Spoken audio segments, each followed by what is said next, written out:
What is up, YouTube? I am Eric and you are watching Retro Video Game Pickups. In this video, I'm going to tell you 5 things to avoid when on a budget when it comes to game collecting. So if you like games, consoles, or product reviews, please consider subscribing and hitting that bell notification. With that being said, let's hop into it.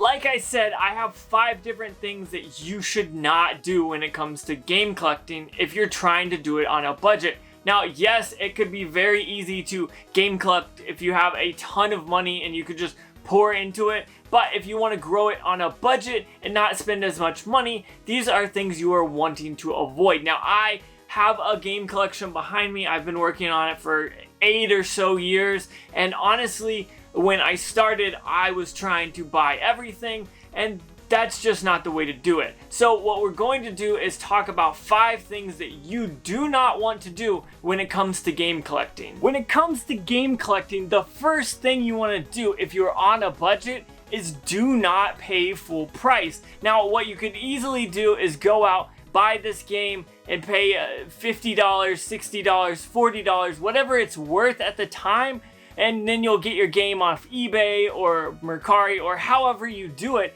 Paying full price, that's not really going to help you out down the line, especially when you are wanting to grow your game collection but not empty your wallet. And so for me, not paying full price is like absolutely my first step when it comes to game collecting or game hunting in general. I do not go places where the games are expensive. So if you find a store that is eBay prices, just don't go there. Find a better place where you can get better deals. Maybe it's on Facebook Marketplace, maybe it's Mercari, maybe it's a thrift store or a pawn shop, but wherever you go, look for deals. Do not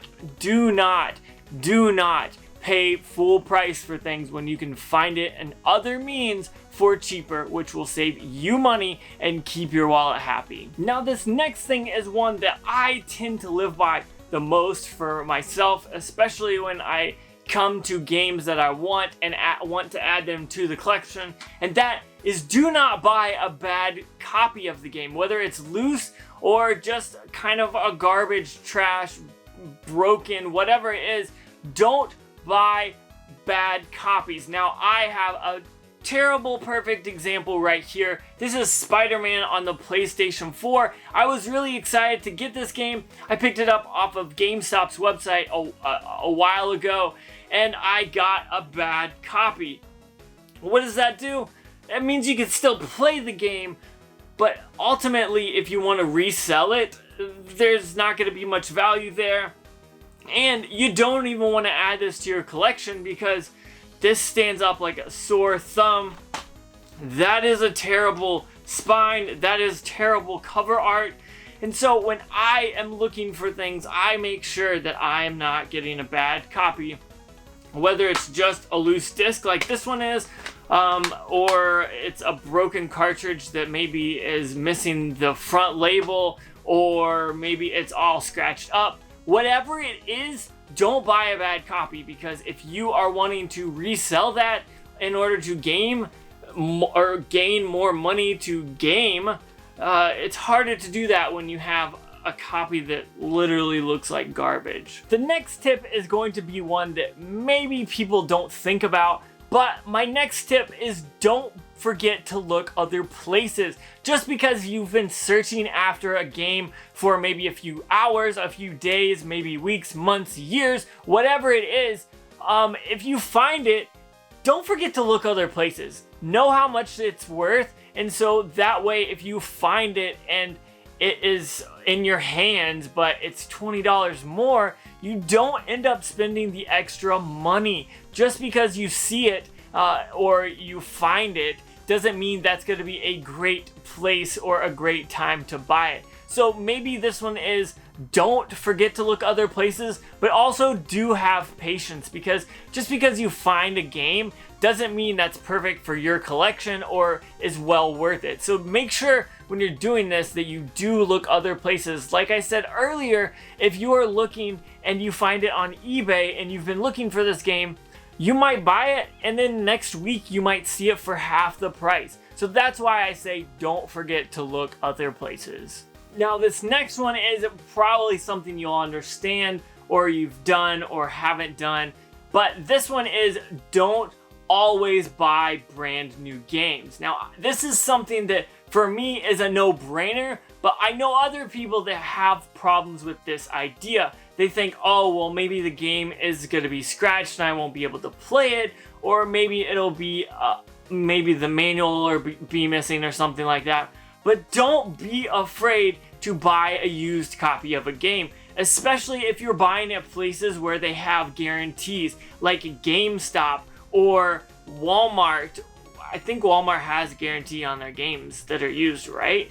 eBay has them, Mercari has them. If games don't work and you buy them from specific places, you can always take them back. But if you're gonna go somewhere like Facebook Marketplace or Craigslist or a local thrift store or pawn shop, you might not be able to get that money back. So be smart about it. If you're going to buy a used game, which will ultimately save you money, you gotta make sure you check it. Check the disc or the cartridge, make sure there's no rust. If it is a cartridge, make sure there's no damage that you can visibly see, because that ultimately is going to be what you have to deal with. So if a disc is really scratched, you may not be able to play it, and that's why I think this is one of those things you have to do twofold.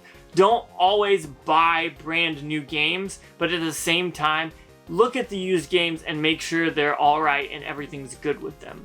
This one I find is probably the best way to make money when it comes to flipping or to find a ton of games that you want for a specific system, and that is don't forget to look for bundles. Just because you're looking for a Wii U game, maybe Mario Kart 8, doesn't mean you're not going to look for other Wii U bundles. If you find a Wii U bundle with Mario Kart 8, maybe it'll have other games that go along with it that you might want, or maybe it just has filler that you don't want that you can sell on. So that is why I always say don't forget about bundles, because bundles are honestly the craziest and best way to be able to grow your game collection. I would say there's a ton of games in this game collection that I wouldn't have if it wasn't for bundles. There are a ton down below here,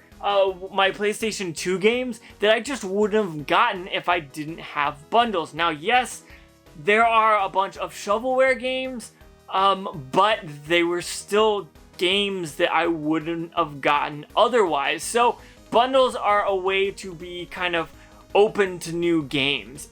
You may see a game that you probably wouldn't pick up if you didn't buy it in a bundle, but you may take that game out, you may play it, and it may actually be one you absolutely enjoy. So don't forget to look for bundles. Okay, so I hope this video helped you out, and I hope you are going out and game collecting or finding whatever it is to help you grow your game collection. Now, for me, I try to do it on a budget. I used to buy a lot more games, so being on a budget was definitely more of a thing back then. I'm not really buying too many games as of lately, so I'm not worried about the budget as much nowadays, but that's just because I'm not buying in bulk like I was. But I want to know what you think about this video. Comment down below and let me know what you think about these tips. Alright, I want to say thank you so much for watching. Don't forget to like, comment, subscribe. Make sure you hit that bell notification. That way you know when I post more videos, which is every Tuesday, Thursday, and Saturday. And one more time, thank you so much for watching, and make sure you have a good day.